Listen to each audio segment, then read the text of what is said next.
नमस्कार विद्यार्थी मित्रांनो, स्कॉलरशिप आणि बरंच काही या आपल्या यूट्यूब चॅनलमध्ये तुम्हा सर्वांचं मनापासून स्वागत. आज आपण मंथन, प्रज्ञाशोध तसेच स्कॉलरशिप परीक्षेसाठी बुद्धिमत्ता विषयाचं जे सामान्य ज्ञान आहे त्याच्याविषयी थोडीशी माहिती पाहणार आहोत. तुमच्या परीक्षेबरोबरच दैनंदिन परिपाठासाठी सुद्धा तुम्हाला या माहितीचा खूपसा उपयोग होणार आहे.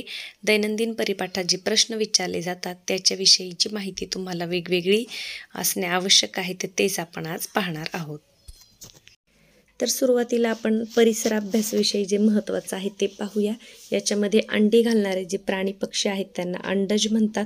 मग यामध्ये कोण कोण येतं तर सर्व पक्षी, कोळी, सरडा, साप, मुंगी, मगर, मासे, फुलपाखरू, बेडूक, कासव हे सर्व काय करतात, हे अंडी घालतात, म्हणून त्यांना काय म्हणतात, अंडज असे म्हणतात. आपल्या आजूबाजूला जी फुलपाखरं आढळतात तर त्यांच्या अवस्था कोणत्या असतात तर अंडी, अळी, कोश आणि प्रौढ या 4 अवस्था असतात. सुरुवातीला अंडी, त्याच्यानंतर अळी, त्याच्यानंतर कोश तयार होतो आणि मग प्रौढ फुलपाखरू. आणि आपल्या आसपास नेहमी आढळणारे जे फुलपाखरू आहे बिबळ्या कडवा, तर याची मादी जी आहे ती रुईच्या झाडाच्या पानांवर काय करते, अंडी घालते. आणि फुलपाखराला 6 पाय आणि आकर्षक पंख असतात. खूप वेगवेगळ्या रंगाची फुलपाखरं आपण पाहिलेली आहेत. आपल्या परिसरामध्ये जे वनस्पती आणि प्राणी आहेत त्यांचे आपल्याला कसे उपयोग होतात पहा. कापसापासून काय करतो आपण, कापड बनवतो, वाती बनवतो.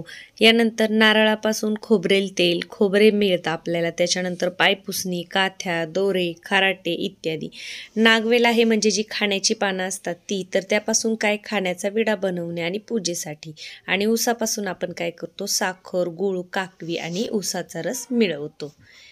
यानंतर पळसापासून काय आपण पत्रावळी आणि द्रोण बनवतो. अडुळशाचा काय उपयोग आहे तर खोकल्यावर औषध बनवण्यासाठी त्याचा काढा पण बनवतात.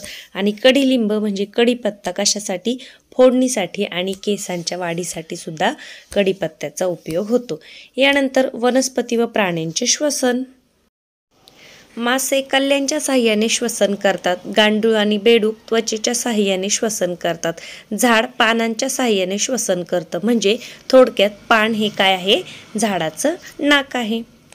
यानंतर आता पाण्यात वाढणाऱ्या वनस्पती कोणत्या आहेत, अळू, शेवाळ, हायड्रिला, पानकोठी, कमळ, पानकणीस, शिंगाडा आणि जलपर्णी.